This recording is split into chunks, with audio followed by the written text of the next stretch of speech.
Bonjour à tous, aujourd'hui on se retrouve pour une nouvelle vidéo. Donc aujourd'hui je t'accompagne avec mon ami Miguel. Donc aujourd'hui on va faire un sketch à propos d'une scène de crime. Donc ça a rapport avec des diamants.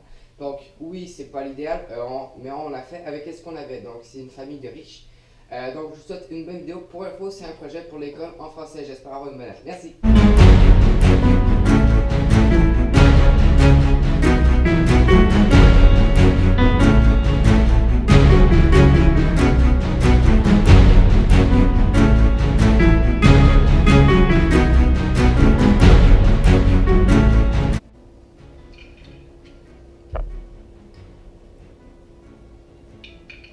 Quelle tristesse de devoir les vendre. Nous avons besoin d'argent jusqu'à temps que le marché boursier reprenne. Combien de fois je devrais te le dire, je ne veux pas les vendre.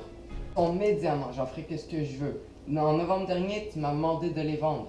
Papa, n'égare pas pour moi. Eugène, mon futur époux, s'en est très bien sorti après le crash boursier. Si j'en voulais, mon futur époux Eugène m'en offrirait. Marie dit vrai, malheureusement pour moi, elle ne raffole pas des bijoux. Quoi? Comment une femme ne peut pas raffoler des bijoux? Qu'est-ce que donc? J'ai fait un mouvement dans le jardin.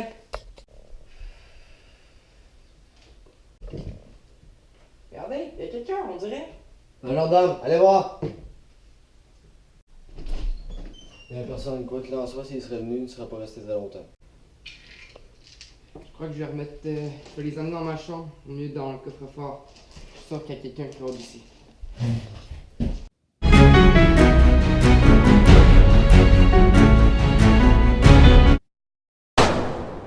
Quel est tout ce refus? Qu'est-ce qui se passe? Et quel est ce refus? Oh là là.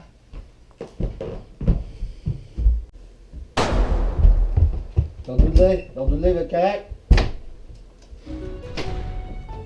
Oh non, il est mort.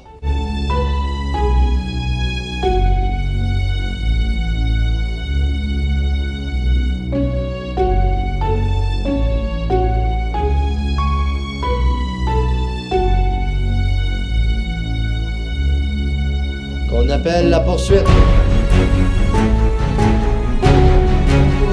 Donc, aujourd'hui, je voudrais accuser Madame Karina Hubbard parce que c'est une femme très audacieuse et qui aime les pierres précieuses. Elle avait décidé de s'approprier les diamants asprés de Monsieur Lord Dudley et elle avait compris que le montre de charge constituait un instrument idéal.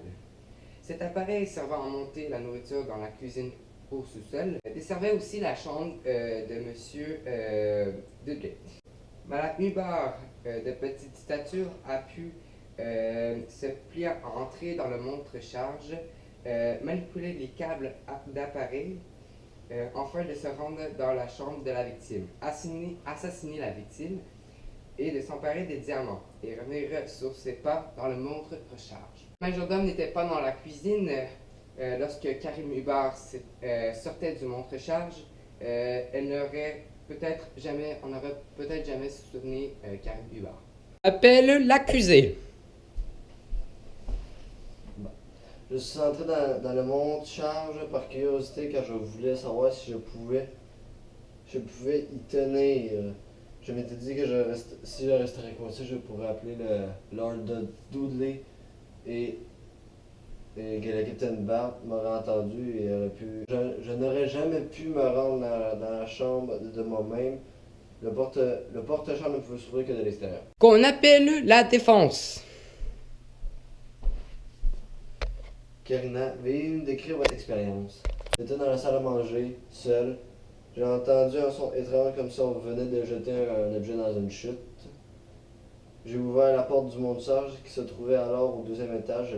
J'ai dû la faire descendre. J'y suis ensuite entré, j'ai commencé à tirer. Je n'ai pas pu me déplacer de plus de 1 mètre.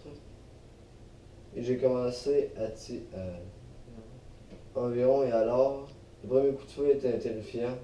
Par après, j'ai entendu quelqu'un balbuter comme si un homme se parlait à lui-même. Et je suis sorti de mon char, le majordome était dans la salle à manger. Que portez-vous durant cette aventure athlétique? Bien, je m'étais changé, je portais une robe noire.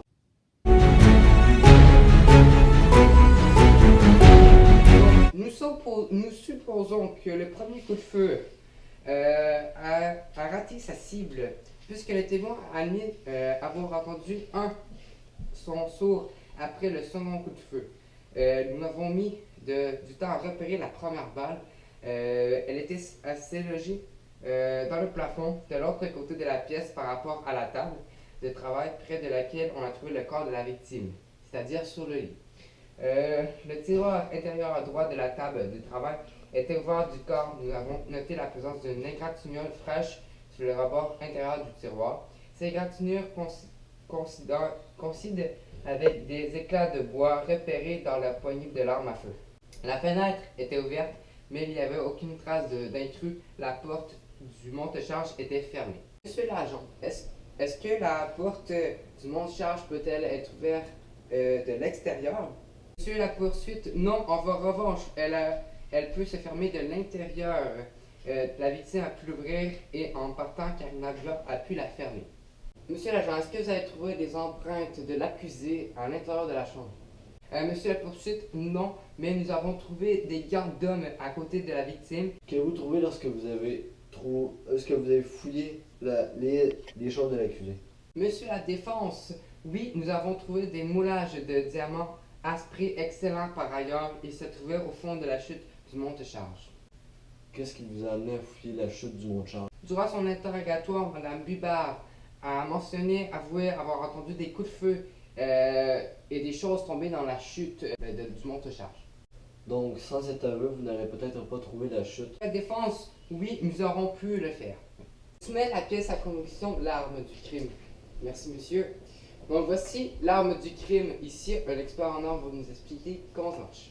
On appelle l'expert en armes. L'arme a été faite, a été fabriquée aux États-Unis. Le coupable l'avait dans sa collection. Il gardait dans une vitrine sous clé au rez-de-chaussée.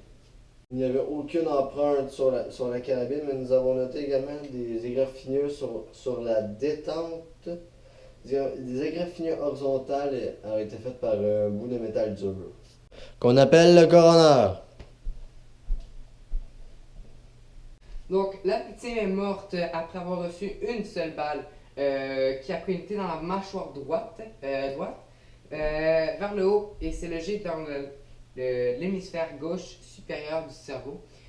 Il n'y avait aucun signe de lutte. Si le premier coup de feu a raté sa cible, qu'est-ce qu'on pourrait pas s'attendre à trouver des traces de lutte? Ça serait plausible, monsieur la défense. Lord Dudley nageait dans les dettes et continuait pourtant dans des souscrire généreuses policières d'assurance vie. Scotland Yard a-t-il écarté la possibilité qu'il s'agisse de suicide? Les preuves dont nous disposons ne semblent pas appuyer sur cette théorie. Le coup de feu a été tiré d'une distance de presque 2 mètres de la victime et on a trouvé le revolver dans un tiroir de la table de travail, également à plus d'1 mètre de la victime. Depuis un moment de sa mort, la main dominante de l'ordre est occupée et tenue un tisonnier. Donc, moi et Miguel, on a délibéré pour qu'est-ce qui est du meurtre. Donc, le fait que Karina Hubert ait mentionné avoir entendu les faux diamants tomber dans la chute indique son innocence, mais qu'elle prétende être entrée dans le monte-charge par simple curiosité, c'est assez bizarre. Étant donné qu'elle s'est changée en portrait, elle portait une robe de soie noire sans manches, l'explication probable est qu'elle ait rendez-vous avec une personne au premier ou au deuxième étage et que le monte-charge lui permettait d'y s'y rendre sans être vu. Certains détails laissent d'autres jurés perplexes que vous. Par exemple, Lord Dudley avait vu un intrus dans le jardin, mais la fenêtre de sa chambre était ouverte par une nuit plutôt fraîche. Toutefois, on n'a révélé aucun signe du voleur, d'effraction. Par ailleurs, l'angle des 2 coups de feu à la diagonale vers le haut suppose que l'autre doublé et son meurtrier se trouvaient dans des positions étranges lors du meurtre. Et comment expliquer les nombreuses égratignures sur le tiroir, l'arme à feu et la détente de la carabine. Le plus mystérieux de l'affaire concerne les diamants. Asprey, pourquoi il aurait fait des moulages puis les avoir jetés dans la chute et quelle était l'avenue des vrais diamants? Donc, t'en penses quoi, Miguel? Tu crois que c'est qui le criminel? Le voleur, la personne que M. Doudley aurait vu, mais qu'il aurait pu revu, puis ça aurait été la personne que Karina aurait rencontrée dans le monde. Ouais, ou peut-être que c'est monsieur le voleur, en gros, qu'on l'a vu, a traversé dans le sous-sol pour aller prendre la carabine. Ensuite, aurait monté dans le montre-charge ou aurait passé par la fenêtre pour aller prendre les diamants. Ouais. Ça aurait pu être une possibilité. Donc, nous, on croit que le suspect est le voleur. Ouais. Donc, merci d'avoir écouté la vidéo. On espère avoir une bonne. Merci.